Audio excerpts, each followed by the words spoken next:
कैसे हैं आप सभी? मैं आशा करती हूँ आप सभी लोग स्वस्थ एवं प्रसन्न होंगे। आज हम हमारा पाठ सुभागी को पढ़ेंगे और समझेंगे। तो आइए इस पाठ को प्रारंभ करते हैं। इसमें सुभागी नाम की एक लड़की की कहानी। तो आइए इस पाठ को प्रारंभ करते हैं। पाठ 11 सुभागी। तुलसी महतो अपनी लड़की सुभागी से बहुत प्यार करते। छोटी उम्र में भी वह घर के कामकाज में बहुत होशियार और खेती बाड़ी के काम में भी वह निपुण थी। जो सुभागी है वह एक लड़की का नाम है। उसका भाई राजू उससे बड़ा था, लेकिन वह बड़ा ही कामचोर और आवारा लड़का था। तुलसी ने सुभागी और राजू दोनों का विवाह कर दिया। थोड़े दिन बीत गए। अचानक एक दिन बड़ी विपत्ता आ पड़ी। सुभागी के तो दुख की कोई सीमा ही न रही थी। उस दिन वो बहुत ज्यादा दुखी और शोक में डूब चुकी थी। वह उस दिन विधवा हो गई, अर्थात उसके पति की मृत्यु हो गई थी। अबला बेचारी अपना जीवन उसे पहाड़ जैसा लगने लग गया। कुछ साल बीते। लोग तुलसी महतो पर इस बात का दबाव डालने लगे कि महतो आप तो सुभागी की दूसरा विवाह कर दो। आजकल इसे बुरा नहीं मानते, तो क्या सोच विचार करते हो? तुलसी ने कहा, भाई मैं तो तैयार हूं, लेकिन जब सुभागी भी माने वह किसी तरह राजी नहीं होगी। हरिहर ने सुभागी को समझाकर कहा, बेटी हम तेरे ही भले के लिए कहते हैं। माँ बाप अब बूढ़े हो गए हैं, उनका क्या भरोसा? तुम इस तरह कब तक बैठी रहोगी? सुभागी ने सिर झुकाकर कहा, तुम्हारी बात समझ रही हूं, लेकिन मेरा मन शादी करने को नहीं कहता। मुझे आराम की चिंता नहीं है। मैं सब कुछ झेलने को तैयार हूं।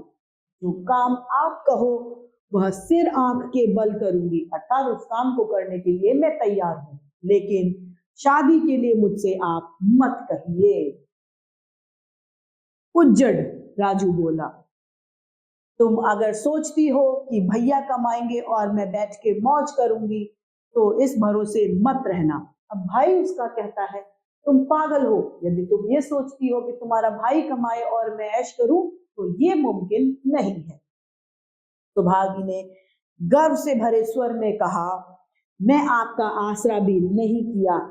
मैंने आपका आसरा भी नहीं किया, यानी मैं आपके भरोसे भी नहीं हूं। भगवान ने चाहा तो कभी नहीं करूंगी। अब सुभागी उसके साथ रहने लग गई। उसके घर का सारा काम संभाल लिया। सुभागी ने सारा काम अपने घर का संभाल लिया होता है।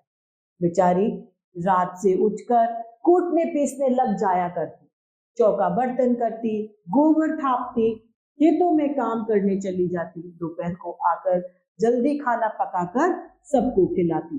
अर्थात उसने सारे घर का काम संभाल लिया, घर का भी और खेतों का भी और पशुओं का भी। तो सभी तरीके के काम को करने लग जाती है।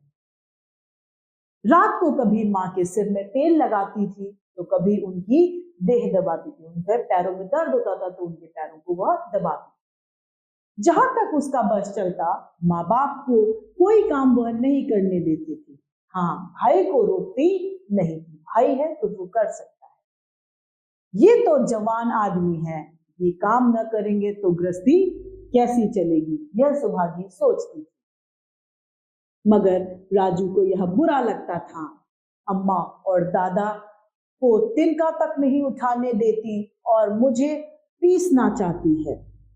यहाँ तक कि एक दिन वह आपे से बाहर हो गया। सुभागी से बोला, अगर उन लोगों का बड़ा मोह है तो क्यों नहीं अलग लेकर रहती? तब सेवा करो तो मालूम हो कि सेवा कड़वी लगती है या मीठी। दूसरों के बल पर वाहवाही लेना आसान है, बहादुर वह है जो अपने बल पर काम करे। अब वह सुभागी से गुस्सा हो जाता है। ऐसा क्यों है? माँ बाप के लिए तो सारे काम करती है, मेरे काम क्यों नहीं करती? यदि तुम मेरे बल पर ये सब कुछ कर रही हो तो तुम्हें मेरा काम करना होगा, अन्यथा तुम अलग हो जाओ।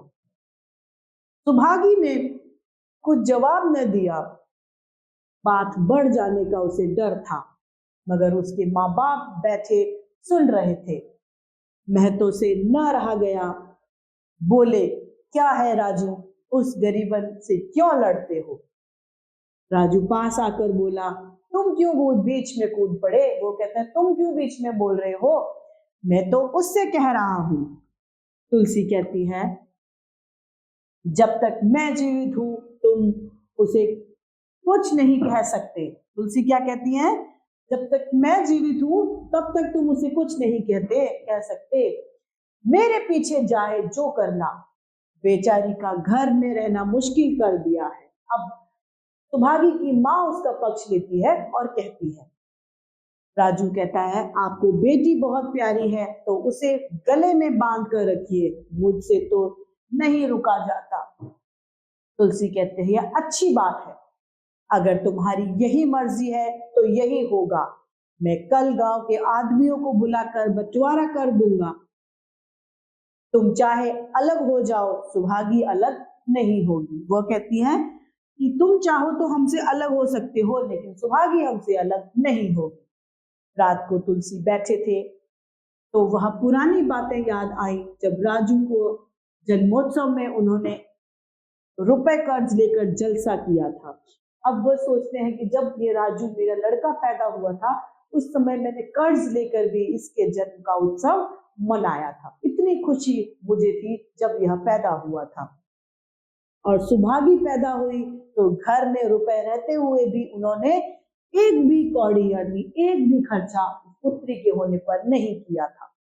पुत्री को पूर्व जन्म के पापों का दंड यह रत्न कितना कठोर निकला और यह कितना मंगलमय। दूसरे दिन महतो ने गांव के आदमियों को इकट्ठा करके कहा, पंचों, अब राजू और मेरा एक घर में निभा नहीं होगा, अर्थात हम दोनों एक घर में नहीं रह सकते।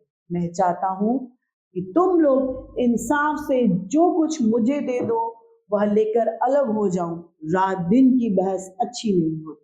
वो कहता है कि रात दिन का झगड़ा जो है वह अच्छा नहीं होता, आप लोग हमें अलग कर दीजिए, आप जो सामान हमें देंगे वह लेकर हम अलग हो जाएंगे। गांव के मुखिया सज्जन सिंह बड़े ही सज्जन थे। उन्होंने राजू को बुलाकर पूछा, क्यों जी, तुम अपने बाप से अलग रहना चाहते हो? तुम्हें शर्म नहीं आती? माँ बाप को अलग किए देते हो। राम राम। वह उसे धिक्कारते हैं और कहते हैं, तुम्हें शर्म नहीं है तो तुम अपने माता पिता को अपने से अलग कर रहे हो, वे तुम्हारे जन्मदाता हैं। राजू ने ढिठाई के साथ कहा, जब एक साथ गुजरना हो तो अलग होना ही अच्छा होता है। वह बड़े ही पोड़पन से इस बात को कहता है। यह कहते हुए राजू वहां से चला जाता है।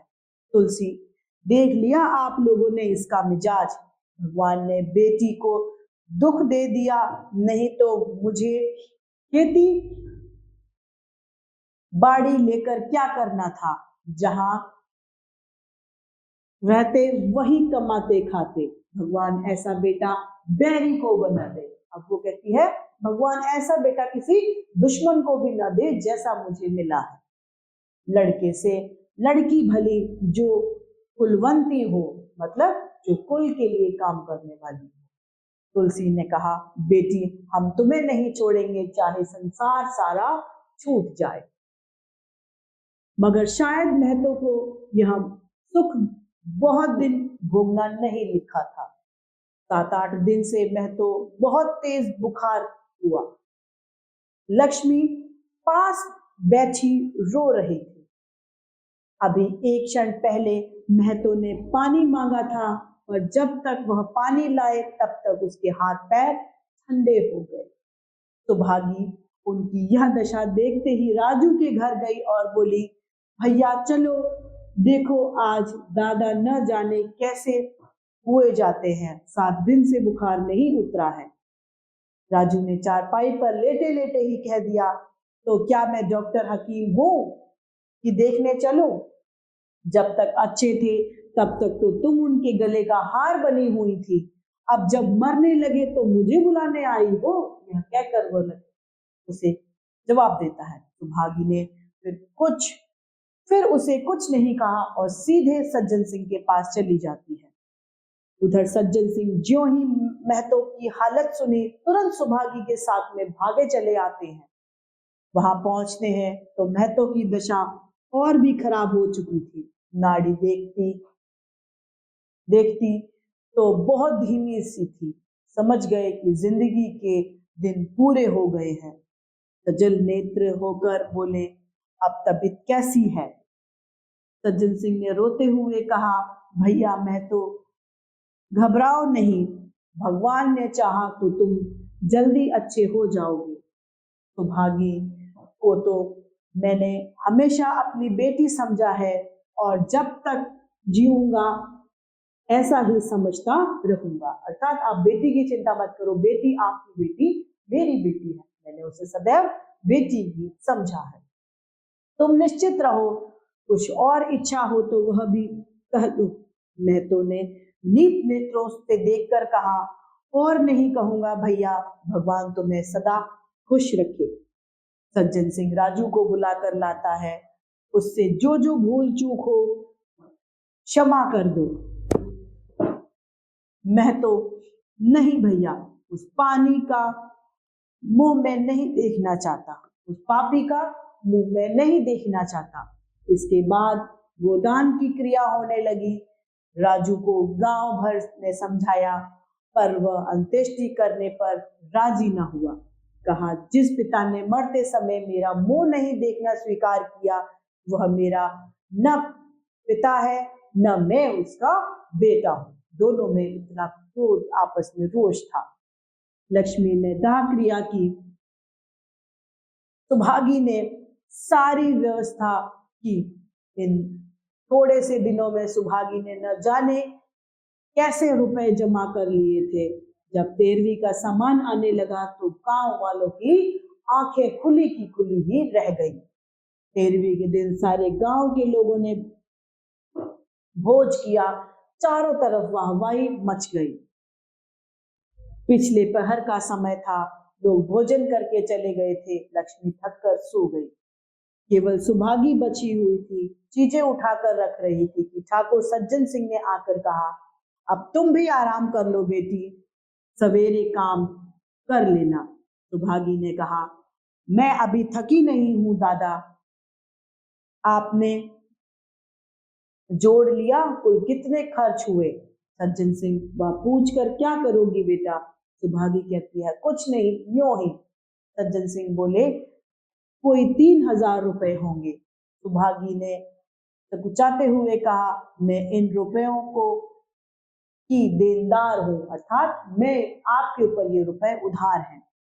पति के देहांत के बाद से लक्ष्मी का दाना पीना छूट गया है, अर्थात वह खाना पीना नहीं खाती थी। सुभागी के आग्रह पर चौके में जाती है, मगर निवाला गले से नीचे न उतरता था। 50 वर्ष हुए, एक दिन भी ऐसा न हुआ कि पते के बिना खाया उसने खुद खाया हो। अब उस नियम का कैसे तोड़ूं? अब कोई भी दिन पहले ऐसा नहीं जाता था कि वो अपने पति के बिना खाना खाए।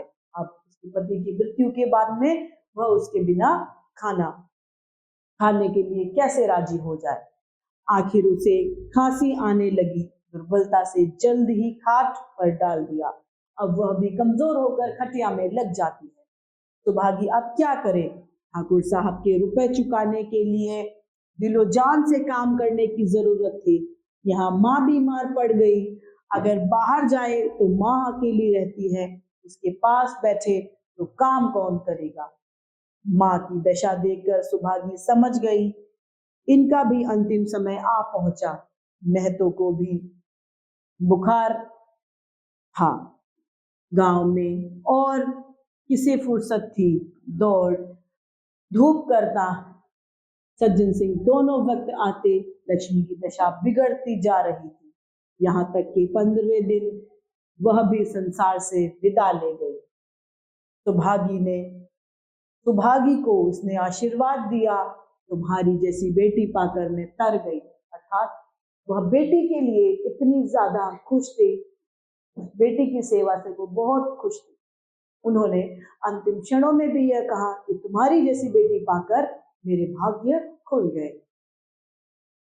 मेरा क्रियाकर्म तुम ही करना। मेरी भगवान से यही प्रार्थना है कि अगले जन्म में कि तुम मेरी कोख से ही जन्म लो। माता के देहांत के बाद सुभागी के जीवन का केवल एक ही लक्ष्य रह गया, सज्जन सिंह के रुपयों को चुकाना। 3 साल तक सुभागी ने रात और दिन को दिन नहीं समझा, अर्थात उसने बहुत कठिन मेहनत की। उसकी कार्य शक्ति और हिम्मत देखकर लोग दांतों तले उंगली दबाने लगे थे। दिन भर खेती बाड़ी का काम करने के बाद वह रातों को आटा पीसती। 13वें दिन 300 रुपए लेकर वह सज्जन सिंह के घर पहुंच जाती है। इसमें कभी नागा न पड़ता, अर्थात वह उसके पैसे चुकाने लगती है। अब चारों ओर से उसकी सगाई के पैगाम आने लगते हैं। सभी उसको अपने घर की बहू बनाना चाहते हैं, जिसके घर सुभागी जाएगी उसके भाग्य फिर जाएंगे, अर्थात उसके भाग्य खुल जाएंगे। सुभागी यही जवाब देती, अभी वह दिन नहीं आया। जिस दिन सुभागी ने आखिरी किस्त चुकाई, उस दिन उसकी खुशी का ठिकाना न था। आज उसके जीवन का कठोर व्रत भी पूरा हो गया था। वह चलने लगी तो सज्जन ने कहा, बेटी तुमसे एक प्रार्थना है, कहो ना कहूं। अगर तुम्हारी इजाजत हो तो तुमसे वो बात कहूं, वरना ना कहूं। सुभागी ने कृतज्ञ भाव को से देखकर कहा, दादा आपकी बात न मानूंगी तो मैं किसकी बात मानूंगी। सज्जन सिंह कहते हैं, मैंने अब तुमसे इसलिए अब तक कुछ नहीं कहा क्योंकि तुम अपने को मेरा देनदार समझ रही थी। अब रुपए चुका दिए, मेरा तुम्हारे ऊपर कोई एहसान नहीं है। सुभागी कहती है, आप आज्ञा हो। सज्जन सिंह कहते हैं, देखो इनकार मत करना, मैं तुम्हें अपना फिर मुंह नहीं दिखाऊंगा। सुभागी कहती है, क्या आज्ञा है। सज्जन सिंह कहते हैं, मेरी इच्छा है कि तुम मेरे घर की बहू बनकर मेरे घर को पवित्र करो। मैं जात पात में विश्वास करता हूं, मगर तुमने मेरे सारे बंधन तोड़ दिए। मेरा लड़का तुम्हारे नाम का पुजारी है, तुमने उसे देखा है, बोलो मंजूर करती हो। सुभागी, दादा इतना सम्मान पाकर पागल हो जाऊंगी।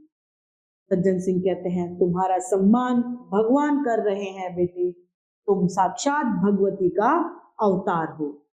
सुभागी कहती है, मैं तो आपको अपना पिता समझती हूँ, आप जो कुछ करेंगे मेरे भले के लिए ही करेंगे। सुभागी कहती है, आप मेरे पिता हैं, भला कोई पिता भी किसी का बुरा करता है क्या? जो आप करेंगे वो सही होगा, आपका हुक्म कैसे टाल सकती हूँ। सज्जन सिंह ने उसके माथे पर हाथ रख कर कहा, बेटी तुम्हारा सुहाग अमर हो, तुमने मेरी बात रख ली, मुझसा भाग्यशाली संसार में और कौन होगा। इस तरीके से यह पाठ समाप्त होता है। इस पाठ की समाप्ति पर इसके शब्दार्थ को हम देखते हैं। शब्दार्थ में पहला है ठेका अर्थात जिम्मेदारी, गोदान अर्थात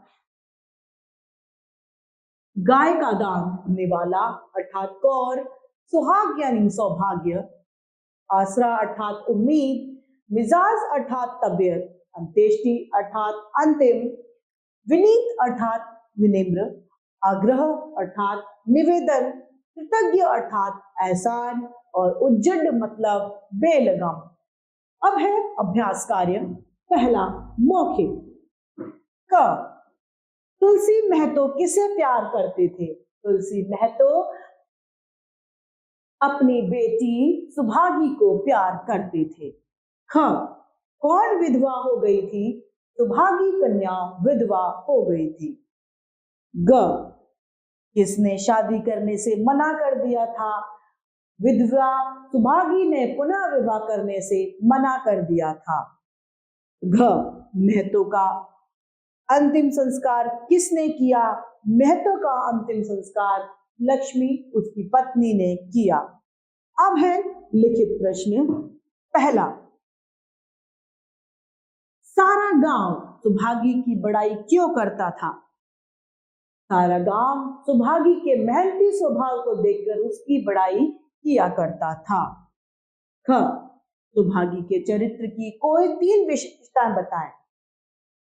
वह सुभागी दृढ़ निश्चयी थी, दूसरा वह मेहनती थी तथा वह अपने माता पिता की इज्जत करने वाले बच्चों में से थी। ग, राजू कौन था? वह क्या करता था? राजू महतो का, तुलसी महतो का बेटा था, वह आवारा था। घ, सज्जन सिंह ने सुभागी से क्या प्रार्थना करी? सज्जन सिंह ने सुभागी से प्रार्थना करी कि तुम मेरे घर की बहू बन जाओ। ड, हमारे समाज में पुत्र को पुत्री से अधिक महत्व क्यों दिया जाता है? बताइए। हमारे समाज में बेटों को बेटियों से बहुत ज्यादा माना जाता है। सब माना जाता है कि बेटे उनके अंतिम समय का सहारे होंगे, अतः इसीलिए बेटों को बेटियों से ज्यादा माना जाता है। अब है प्रश्न दूसरा, रिक्त स्थानों की पूर्ति कीजिए।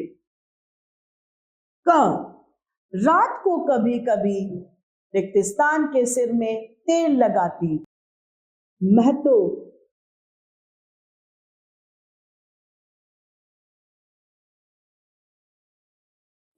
ख, गांव के मुखिया सज्जन सिंह बड़े सज्जन पुरुष थे।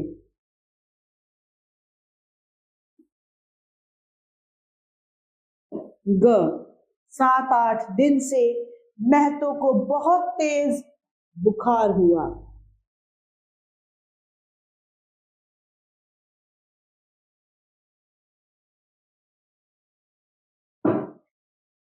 घ, मेरी रिक्त स्थान से यही प्रार्थना है, मेरी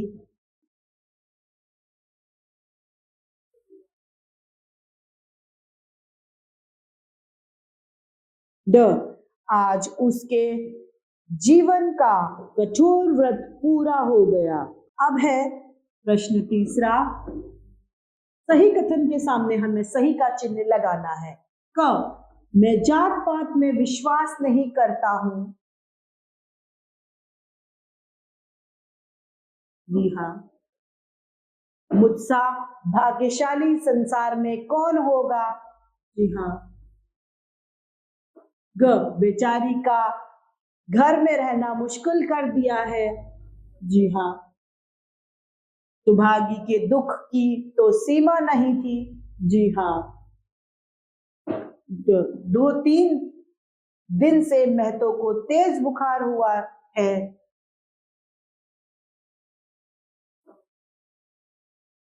अब है बहुविकल्पीय प्रश्न। पहला, राजू कैसा था? बुद्धिमान, कामचोर, परिश्रमी या इनमें से कुछ नहीं? वह कामचोर व्यक्ति था। प्रश्न दूसरा, सुभागी को अपना जीवन पहाड़ जैसा क्यों लगने लगा?